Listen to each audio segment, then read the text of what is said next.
জামালপুর জেলার মাদারগঞ্জ থানার মহিষবাতান গ্রামে ঘটেছে এক চাঞ্চল্যকর ঘটনা। এক নারী নিজেকে দাঁতের চিকিৎসক বা ঝাড়ফুঁক বিশারদ পরিচয় দিয়ে গ্রামের সহজ সরল মানুষের কাছ থেকে হাতিয়ে নিচ্ছে টাকা। অভিযোগ উঠেছে তিনি দাঁতের পোকা ফালানোর নাম করে মানুষকে বিভ্রান্ত করছেন। ওই নারীর দাঁতের যন্ত্রণা বা সমস্যা থাকলেই বলেন আপনার দাঁতে পোকা হয়েছে। এরপর শুরু হয় তার অভিনব চিকিৎসা। মানুষের দাঁত থেকে সে বের করে 30 থেকে 40টা করে পোকা। এই দৃশ্য দেখে অনেকেই বিস্মিত হয়ে পড়েছে, ভয় পাচ্ছে, আবার কেউ বিশ্বাস করে টাকা দিচ্ছে।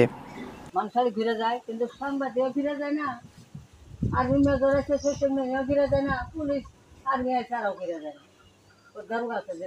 এই নারী বাম হাতে আগে ভাগে কিছু কালো পোকা বা কীট লুকিয়ে রাখে। এরপর কিছু গাছের শেকড় মুখে দেয়। তারপর সেই শেকড় সরিয়ে হঠাৎই বাম হাত দিয়ে একে একে পোকা দেখাতে থাকে, বলে এই দেখো তোমার দাঁত থেকে বের হয়েছে। অনেকে অবাক হচ্ছেন, যেন জাদু চলছে। কেউ কেউ ভয় পেয়ে বলছেন আমার দাঁতে এত পোকা, আর সেই ভয়কে পুঁজি করে এই নারী নিয়ে নিচ্ছে টাকা। ডাক্তারি ভাষায় এটি সম্পূর্ণ ভুয়া এবং অবৈজ্ঞানিক।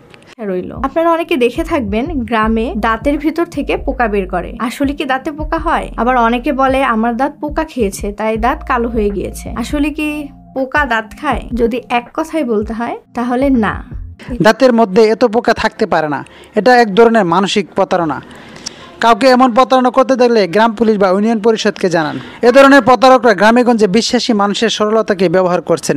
দাঁতের সমস্যা হলে সরকারি হাসপাতাল বা প্রশিক্ষিত দাঁতের ডাক্তার দেখান।